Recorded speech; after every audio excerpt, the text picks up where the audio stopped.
Gaza की आग अब सिर्फ मध्य पूर्व तक सीमित नहीं है, उसकी लपटें पाकिस्तान की सियासत और फौज तक पहुंच चुकी हैं। और सवाल ये नहीं कि क्या गाजा में क्या होगा, सवाल ये है कि क्या पाकिस्तान अपने अंदर उठ रहे सवालों का जवाब कैसे देगा।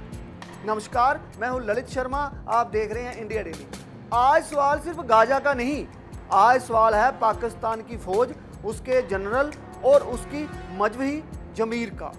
क्योंकि जिन रिपोर्टों की चर्चा हो रही है वो अगर सच साबित हुई तो गाजा से पहले पाकिस्तान के भीतर एक वैचारिक भूचाल तय है। आज बात करेंगे असीम मुनीर के उस कथित प्लान की जिसने पाकिस्तान के मजहबी हलकों में बेचैनी फैला दी है। गाजा का नाम, लेकिन कहानी पाकिस्तान की। गाजा एक ऐसा नाम जो दशकों से खून, मलबे और मातम का पर्याय बन चुका है, लेकिन इस बार गाजा का जिक्र पाकिस्तान की सियासत और फौज के गलियारों में भी हो रहा है। रिपोर्ट्स कहती हैं कि पाकिस्तान के आर्मी चीफ असीम मुनीर एक अंतर्राष्ट्रीय योजना के तहत गाजा में सैनिक भेजने के विकल्प पर विचार कर रहे हैं। कहा जा रहा है कि ये तैनाती शांति और स्थिरता के नाम पर होगी, लेकिन सवाल यह है कि शांति किसके लिए और किस कीमत पर, क्योंकि गाजा में शांति का हर दावा अब तक किसी नए टकराव की जमीन बना है।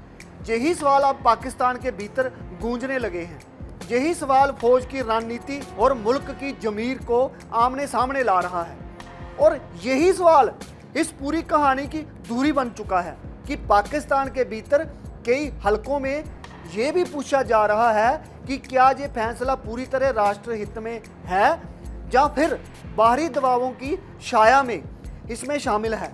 क्योंकि जब भी पाकिस्तान ने सीमा पार किसी प्रयोग का हिस्सा बनना चाहा, उसका असर अंदरूनी स्थिरता पर जरूर पड़ा और यही आशंका इस बार भी खुलकर सामने आ रही है। अमेरिका समर्थित प्लान और पाकिस्तान की भूमिका। बताया जा रहा है कि यह पूरा ढांचा एक ऐसे अंतर्राष्ट्रीय प्लान से जुड़ा है जिसे अमेरिका में ट्रंप समर्थित माना जा रहा है। इस प्लान का मकसद गाजा में एक स्टेबलाइजेशन फोर्स खड़ी करना बताया जाता है और इस फोर्स का एक अहम काम हमास जैसे संगठनों को हथियार छोड़ने के लिए दबाव बनाना।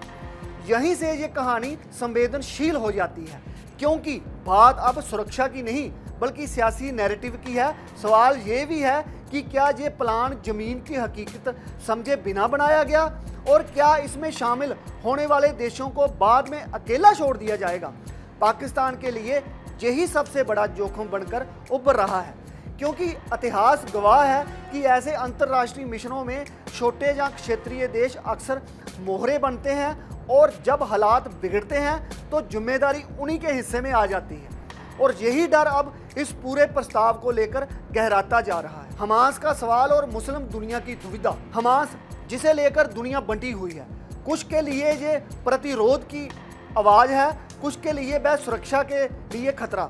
लेकिन मुस्लिम दुनिया में एक सवाल साफ है कि क्या मुस्लिम देशों की फौजें दूसरे मुस्लिम समूहों के खिलाफ खड़ी हों। यही सवाल अब पाकिस्तान में भी उठ रहा है और यही सवाल सिर्फ सोशल मीडिया तक सीमित नहीं रहा, ये सवाल मस्जिदों, मदरसों और सियासी बैठकों तक पहुंच चुका है। यही वजह है कि गाजा का मसला अब सिर्फ विदेश नीति नहीं रहा बल्कि ये पहचान और नैरेटिव की लड़ाई बन गया है। कई मजहबी हलकों का मानना है कि अगर ये लकीर पार हुई तो मुस्लिम दुनिया में एक खतरनाक मिसाल कायम हो जाएगी और यही मिसाल आने वाले वर्षों में और बड़े टकरावों को जन्म दे सकती है। इसी हफ्ते कराची में एक अहम बैठक हुई जिसकी अध्यक्षता मुफ्ती तकी उस्मानी ने की। देवबंदी, बरेलवी, अहले हदीस और शिया विचारधाराओं के प्रतिनिधि एक साथ बैठे और सियासी दल भी मौजूद थे। बैठक के बाद जो बयान आया वह सीधा और सख्त था।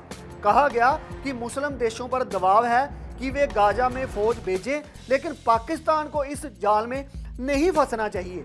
ये बयान सिर्फ चेतावनी नहीं बल्कि एक साफ लाल रेखा भी माना जा रहा है जिसे पार करना फौज के लिए सियासी और सामाजिक दोनों स्तर पर महंगा पड़ सकता है। खास बात यह है कि इस बैठक में किसी एक फिरके की नहीं बल्कि लगभग हर प्रमुख मजहबी धारा की मौजूदगी थी, जो इस विरोध को और गंभीर बना देती है। ये बगावत नहीं लेकिन चेतावनी जरूर।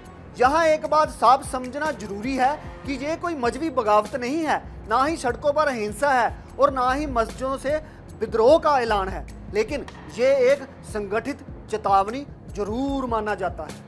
एक ऐसा संकेत अगर फौज ने सीमा लांघी तो सवाल सिर्फ सियासत का नहीं रहेगा, यही सवाल आस्था और नैरेटिव का बन जाएगा।